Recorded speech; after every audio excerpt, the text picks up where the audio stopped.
من 65 سنة العالم كان راح ينتهي ويتدمر بعد حرب نووية حرقت الأخضر واليابس. الكهرباء وشبكات الاتصال العالمية تدمرت كلها بليلة واحدة، وهذا الاشي سبب أزمة تكنولوجية كبيرة. بعدها بنروح لمعهد جينيسيس وبنشوف مجموعة طلاب بجولة ميدانية، والأستاذ بتشرح لهم كيف بنوا العالم بعد الكارثة النووية. واحد من العلماء اسمه ليام سميث، عالم نبات ومهندس وراثي، اكتشف شجرة اسمها جينيسيس، وهاي الزهرة بتقدر تخزن كمية هائلة من الطاقة، وصارت مصدر الطاقة العالمي الجديد، وخلت البشرية تبني حالها من الصفر. ومن وقتها كل أشجار الجينيسيس صارت تحت سيطرة الحكومة. بعد الحرب 90% من الأطفال انولدوا بعيوب خلقية، والعلماء حاولوا يحلوا هاي المشكلة عن طريق دمج زهرة الجينيسيس بجينات البشر. وهسا كل الناس بينولدوا معهم تحسينات جينية اكتسبوها بالرحم قبل الولادة، والتحسن هذا بيشمل البصر والسمع المتطور. وهالبشر المعدلين جينيا بسموهم الجينيتيك، وبعيشوا حرفيا حياة الملوك. بس في 10% من البشر عانوا من مشاكل بالمناعة، وهذا خلى أجسامهم ترفض التطورات، وهذول بسموهم السبيشال، وبتعاملوا معهم كطبقة أقل، وبيشتغلوا شغل زي التنظيف والأعمال اليدوية الصعبة. بمعهد جينيسيس بنتعرف على بنت اسمها كلوي، عاملة حالها طالبة بجولة ميدانية مع طلاب في المعهد، وبتتواصل مع شريكها ليون المقعد على كرسي وعامل حاله عامل نظافة. ولما الكل بيكون مشغول، ليون بيستخدم جهاز على باب مسكر عشان يفوت على المنطقة المحظورة. وبعد ما بيشوف الخريطة بينتبه انه في 2 حراس قراب من المكان، فبيبعث لعبة صغيرة على شكل فار، والحراس بيروحوا وراها، ولما بيمسكوا الفار بيطلع منه غاز منوم بخليهم يغيبوا عن الوعي. وليون بياخذ مفاتيح الحراس وبيفتح نظام التهوية، وبيربط جرة غاز بانبوب عشان ينتشر بالمواسير ويخلي العلماء يناموا. بعد ليون بيلبس كمامة بحاول يدخل على المختبر، ولكن الباسورد اللي معه ما بيفتح الباب، فبتصل بكلوي وبطلب منها تجيب له الباسورد الصح. بالغرفة الرئيسية كلوي بتسمع ولد بيحكي ان هذول السبيشال المفروض يتم التخلص منهم، فبتشتبك معه، وباقي الأولاد بيصيروا يهتفوا لحتى يجي واحد من الحراس ويفصل بيناتهم. كلوي بتعمل حالة منفعلة وبتسرق دفتر من جيب الحارس، وبتقدر تحصل على الباسورد، فبتتصل بليون وبتعطيه إياه. وليون بيدخل على المختبر وبطلع ساعة قديمة اللي أمه تركت له إياها، ومحفور على الساعة إحنا كلنا واحد وكلنا متساويين. فبيرفع الذراع عشان يفتح الجهاز اللي فيه الشجرة، وبيستخدم أداة بحط فيها ليمونة وبيعمل فتحة في القزاز. ولما ببلش يقطف الوردة، الشجرة بترمي عليه شوك بتفاداها، لكنها بتشغل جرس الإنذار. ليون بيقدر يسرق الوردة وكبسولة زرقاء فيها عصارة الوردة. بهاللحظة بينطلق تحذير بيعلن إنه المؤسسة رح تتسكر هسا، والكل لازم يطلع من هون. كلوي بتحاول تستنى ليون، بس الحراس بخلوها تطلع مع باقي الأولاد، ولحسن الحظ وهي طالعة بتشوف ليون طالع وراها بالوقت المناسب. وأول ما بيطلع بيمثل إنه خبط كلوي بالغلط، وبخليها توقع الدبدوب تبعها عشان يخبي فيه الأشياء اللي سرقها، وبعدين برجع لها الدبدوب مرة ثانية. ولما الحراس بفتشوه ما بلاقوا معها غير الساعة، وبكونوا شايفين الجملة المحفورة على الساعة إنها غبية، وبقولوا عنه إنه معتوه ومجنون. بعدها في واحد عيونه متطورة واقف بفتش الطلاب، وكلوي بتقدر تمر لأنه الوردة مخبية بالدبدوب منيح. بعدها بشوي كلوي وليون بيشوفوا خبر نازل على الشاشة الكبيرة بالشارع. السيناتور فرانك بيطلب من المواطنين يصوتوا لمشروع قرار 42، وبيهدف لعمل تحسينات ما بعد الولادة. بعدها المغنية المشهورة ميرا بتظهر على الشاشة وبتعلن عن جولة بالمقاطعة الخاصة بتذاكر مجانية. وبينما كلوي وليون بيرموا اللبس التنكري، ليون بيشرح لها انه المشاهير والسياسيين عاملين حالهم مهتمين بالسبيشال عشان ينجحوا بشغلهم. وبهذا الوقت بالشارع بنشوف واحد بينطرد من المطعم لانه من السبيشال، وبعدها واحد من عمال النظافة بنظف كلام مكتوب على الواجهة بكون مكتوب عليه الموت للجينيتك. بعدها بنشوف مدير ميرا بحكي لها انه الوضع صار خطير كثير بمقاطعة السبيشال، وفي ناس كثيرة راح تكون هناك موجودة، وشايف انها ما بتصير تروح هناك. ميرا بتصرخ عليه وبتحكي له انه عمرهم ما راح يحققوا الوحدة والمساواة اذا ما عملوا حفلات هناك، وبترفض تلغي الحفلة. بعدها بنروح لكلوي وليون اللي بوقفوهم الحراس قدام مقاطعة السبيشال، وبتأكدوا من بطاقاتهم قبل ما يخلوهم يمروا. بعدها ليون بيكون واقف يشتري أغراض، وكلوي بتوقف تتفرج على مقابلة مع فرانك. وفرانك بيحكي انه اكتشف دواء راح يخلي الناس كلها تعمل تحسينات بعد الولادة، ومن ضمنهم السبيشال. كلوي لما بتسمع بتتحمس كثير، بس ليون بيكون شايف انه كل هذا مجرد كذب. وبعدها الاثنين بيرجعوا على البيت اللي هو عبارة عن ورشة.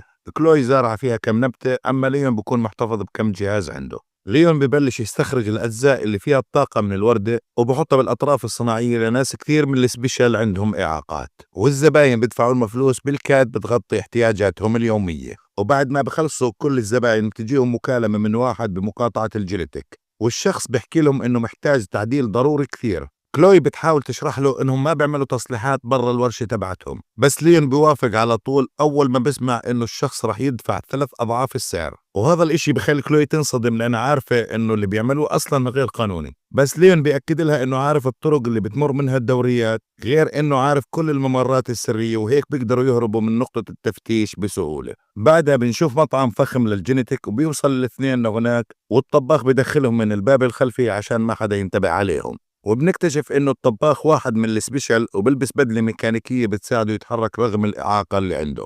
وبهاللحظة عصابة معروفة عنها إنها مناهضة للجينيتك بتفوت من الباب الرئيسي وبقطعوا الكهرباء وبينزلوا فيهم خبط عن جنبه طرف. وليون بخلص كل التصليحات وبسمعوا صوت الدربكة اللي برا.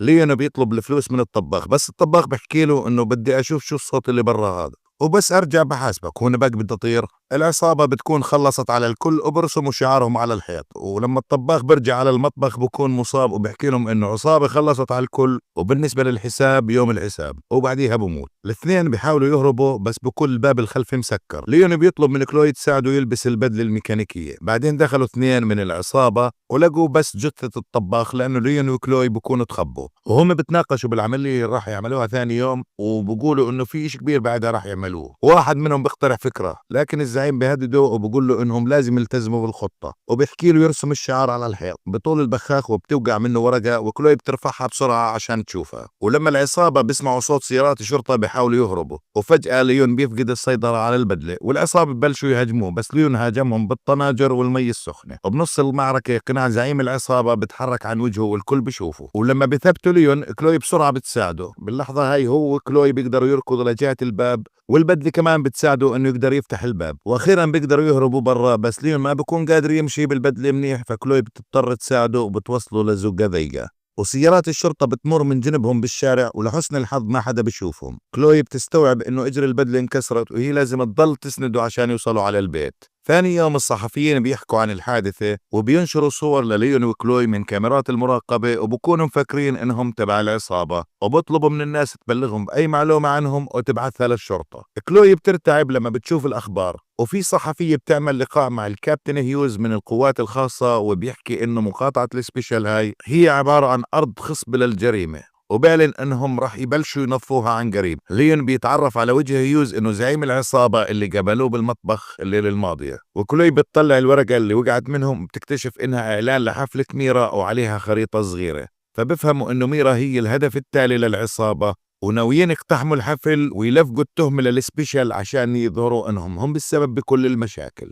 ليون ببلش يلم أغراضه بسرعة عشان يطلعوا من البلد، بس كلوي بتصر إنهم لازم ينقذوا الناس اللي بالحفلة. ليون بيحكي لها إنه ما في إشي بإيديهم يقدروا يعملوه. كلوي بتصير تعيط وبتحكي له إنه شخص أناني، وبتطلع تركض لبرا، وليون بيحاول يركض وراها لبرا لكنها بتكون خلاص راحت. ليون بيطلع الساعة اللي معه بتفرج عليها وبستذكر الماضي، وبنشوفه لما كان مراهق وكان فايت على مكتب أبوه عشان يشوف ملفاته، وبيكتشف إنه واحد من السبيشال، وأبوه فجأة بيدخل عليه. وبعد ما بتذكر كل هذا بيطلع على البدلة وبقرر انه لازم يعمل اشي قبل الهجوم اللي راح يصير. وبعد كم ساعة كلوي بترجع على الورشة وبتلاقي ليون شغال على البدلة وبيحاول يحسنها، وهي بتساعده يلبس البدلة، وببلش يختبر حركات الايد بعد التعديلات، وبشرح انه بده يمسك هيوز ويخليه يعترف بكل اشي صار، وباخذ اغراض عشوائية عشان يستخدمها كسلاح، وبوريها قديش الايد صارت قوية كثير وبثني حديدي قدامها. وكلوي بتلاحظ انه البدلة فيها اسلاك بيولوجية، فبتروح تخلط كم مكون نباتي عشان تساعد تحط اسلحة بالبدلة. وبهذا الوقت ميرا بتكون بحفلتها بمقاطعة السبيشال، والجمهور ولعت معهم على الاخر وبيدفعوا بالسياج، والحراس بيضطروا يبعدوهم عن السياج. وبعد الحفلة ميرا بدها تركب بالباص تبعها، بس مرة واحدة الحراس بيهجموا على الحارس الشخصي تبعها ومدير اعمالها وبخليهم يفقدوا الوعي، والمتمردين بيجوا بسيارة وببلشوا يرسموا على الحيطان، وهيوز بيحكي لميرا انها تنفذ الاوامر اذا بدها تعيش. وبهاللحظة ليون بيظهر وهو لابس البدلة وقناع عشان يخبي وجهه، وبنط من فوق وبحاول يضرب نار، بس الكيماويات اللي حطتها كلوي بالبدلة بتطلع زريعة من درعه. والعصابة لما تشوف هذا طبعا بصيروا يضحكوا عليه، بس ليون هاجم واحد منهم بالغاز والثاني بكتفه بالزريعة، وكلوي بتيجي معها سيارة مسروقة وبتنادي على ميرا، وليون ببلش يواجه بهيوز ورجاله. بالأول بيقدر يضرب كم ضربة، بس بعدها العصابة بتحاصره وبتغلبه، وليون بدافع عن حاله لحتى كلوي بتخبط العصابة بالسيارة، بتأخذ ليون معهم بالسيارة وميرا بس تشوفه بتصرخ من الخوف. كلوي بتسوق فيهم وبيمشوا من المكان على الورشة وبسكروا الأبواب. وبعدها بيلاقوا خبر نازل بالتلفزيون بيقول إنه ميرا كانت رح تنخطف بس في حدا ساعدها وهسه مش معروف وين مكانها بالضبط. وبتنتبه ليون إنه انجرح بالمعركة وبتهتم بالجرح تبعه وبتحكي له إنها كان نفسها تصير دكتورة وتساعد الناس. كلوي بتعمل رسمة لليون وبتحكي له إنه صار زي الأبطال بس بيطلع ورد. ليون ما بتعجبه الرسمة بس ميرا بتحكي إنه الرسمة حلوة كتير. وبعد ما ليون بيحكي لها عن اللي اكتشفوه عن هيوز، ميرا بتحكي لهم انها محتاجة ترجع على البيت لانه عندها حدث كبير بكرة مع فرانك بمركز تنظيم الأسرة. وليون بينتبه انه العصابة رح تهجم على المركز وهذا هو الحدث اللي كانوا مخططين له، وانهم اليوم حاولوا يخطفوا ميرا وبكرة رح يحاولوا يخطفوا فرانك. وواضح انه العصابة رافضة فكرة مشروع تحسينات ما بعد الولادة. ميرا بكون بدها تبلغ السلطات بس ليون بمنحها وبذكرها انه هيوز اصلا مع الشرطة وبقرروا يتفقوا على خطة ثانية مع بعض. وثاني يوم ميرا وليون بروحوا على مركز تنظيم الأسرة وعاملين حالهم اثنين متجوزين وبدهم يخلفوا. وميرا بتحكي للدكتور انها ما حكت لأي حد عن شريكها وما حددت موعد عشان هي بدها تبعد اهتمام الصحافة عنها ويكون عندها شوية خصوصية. وليون بيقنعهم ياخذوا لفة بالمكان وهم ماشيين ليون بيسرق مفاتيح بيلاقيها على الطاولة. وبعدها بشتت انتباه الحراس وبعلن انه ميرا راح تغني لهم عشان يجمعهم كلهم بامان بغرفه واحده. وبهاللحظه العصابه بتوصل وليون بيقابلهم بالمدخل الرئيسي، واول ما بيشوفوا بيهجموا عليه على طول فبضربهم بقنابل الغاز بتخلي اقنعتهم تسيح. بالاول ليون بيقدر يدافع عن حاله منيح كثير بس الكثره بتغلب الشجاعه، وببلشوا يضربوه ووقعوه على الأرض وبشيلوا قناع عن وجهه وهيوز بيمسكه ونزل فيه خبط. وفجأة الفريق الأمني تبع فرانك بيوصل والعصابة بتهرب. وهون ميرا بتيجي وبتحكي له إنها اتصلت بفرانك تحذره، وهذا لأنها كانت عارفة ومتأكدة إنه ليون لحاله ما بيقدر يواجههم. ليون بيستغرب ليش الحراس ما راحوا ورا العصابة، ففرانك برد عليه إنه سلامته أهم إشي بالنسبة له. وهون بنكتشف إنه فرانك بكون أبو ليون. ولما كلوي بتسمع هذا الحكي فكرت إنه ليون كان بيكذب عليها طول هالمدة هاي فبتمشي من المكان. الصحفيين بيدخلوا على المكان وفرانك بيدخل بجو الرجل السياسي على طول وبقول لهم إنه ابنه دليل على إنه الخلافات اللي صارت بين الجينيتيك والسبيشال توسعت كثير، وإنه الشعب لازم يصوت على تمرير قرار 42 اللي راح يخلي الجينيتيك والسبيشال سواسي زي بعض. بعدها بتم الموافقة على مشروع فرانك وبنشوف البساطة وهي مقاطعة السبيشال عشان تأخذ الناس الفقراء اللي راح ينبعثوا على معسكر طبي. وإنه بعد ما الكل يتعالج بيعلنوا إنه حدود مقاطعة السبيشال رح تنفتح، وإنه المواطنين بعد ما نعمل لهم التحسينات رح يكون مسموح لهم إنهم يعيشوا مع الجينيتيك عادي. وهم بالمركز الطبي ليون بيسأل عن كلوي بس فرانك بيحكي له إنه لسه ما لاقوها. ولما ليون بيجيب سيرة هيوز فرانك بغير الموضوع، بيحكي له إنه أهم إشي عنده هسه يعالج ابنه. فليون بيحكي له زي ما كنت بدك تعالج أمي وماتت. فرانك بيعتذر له وبيعترف إنه عمل إشي غلط وبيحكي له إنه أمه ماتت وتركت له رسالة وهو كان خايف يعطيه الرسالة. ولما قرر ليون كان ترك البيت. وبعدها ليون بيفتح الرسالة بيقرأ الكلام اللي أمه كتبيته وبتعتذر له فيه عشان اضطرت إنها تتركهم، وبكون عندها أمل إنه ليون يكبر ويصير رجل محترم، بس هي خايفة إنه كرهه لأبوه يخلي قلبه يكسى وإنه أبوه بيساعد الناس حتى لو عمل أخطاء. وليون بيمسك الرسالة وبصير يعيط. ميرا بتفوت وبتاخذ ليون يتمشوا برا ويشموا هوا، وهم برا ليون بيشوف كلوي والاثنين بيحضنوا بعض أول ما بيلتقوا. وبعد هيك ليون بيحكي لكلوي وميرا إنه كان شاكك إنه فرانك هو اللي خطط لهجوم العصابة عشان يخلي المشروع تبعه يتوافق عليه، لكنهم محتاجين يثبتوا الاشي هذا. فكلوي تجيها فكرة وبتستعير كاميرا من واحد هناك عنده عين صناعية، وبعدها الدكاترة بيجوا وبيختاروا الشخص اللي راح يبلشوا فيه العلاج. وبالمختبر كلوي بتفوت من غير ما حدا ينتبه عليه عشان تصور اللي بيصير. وبنشوف هيوز بيحكي مع فرانك وهذا الاشي بيأكد انهم كانوا يشتغلوا سوا من البداية. وبعد ما يخدروا الشاب فرانك ببلش يشرح خطته وبيستخرجوا مواد بيولوجية من مخ المتبرع وبخلطوها بجين معدل وبيعملوا محلول نقي بنحقن فيه الجينيتيك بغض النظر عن العمر. وفرانك بيعتبر انه هاي الخطوة الجاي من التطور البشري ومش فارقة معاه غير انه يعالج ابنه، بس ما عنده استعداد يعمل اي اشي للناس الثانية وبيستغلهم بس عشان يسحب منهم عينات يعمل عليها تجارب. وبعد شوي كلوي بتشغل التسجيل قدام الناس اللي بالمخيم، وميرا بتعيط لما بتستوعب الموضوع هذا وبتعتذر للناس وبتحكي لهم انها ما كانت تعرف اي اشي عن هالموضوع. وليون بيحكي لهم عن رسالة امه عن الوحدة وبيقنع الكل انهم يحاربوا معه وبيحكي لهم انه مش محتاج غير بس البدلة تبعته. ولحسن الحظ كلوي بتكون سرقت مفتاح المستودع. وثاني يوم فرانك والممرضات بيجوا على غرفة ليون بما انه اجى وقت عملية ليون، بس بيطلع ليون لابس البدلة وبقوم من تحت الشرشف ومسك ابوه قبل ما ياخذ الابرة. وفرانك بيحاول يقنع ابنه انه عمل كل هذا عشانه، بس ليون بيحكي له طب شو الثمن وكم بني ادم وبوصفه بالوحش. وبعدها بحبس فرانك بالغرفة. ليون بياخذ ذخيرة للبدلة تبعته، وكلوي بتروح على غرفة المراقبة، وهناك بواجه الحراس وبيقدر يهزمهم بكل سهولة. بس واحد منهم بشغل الإنذار قبل ما يغيب عن الوعي، وكلوي بتوصل الكاميرا على الكمبيوتر عشان تبعث الفيديو للشرطة.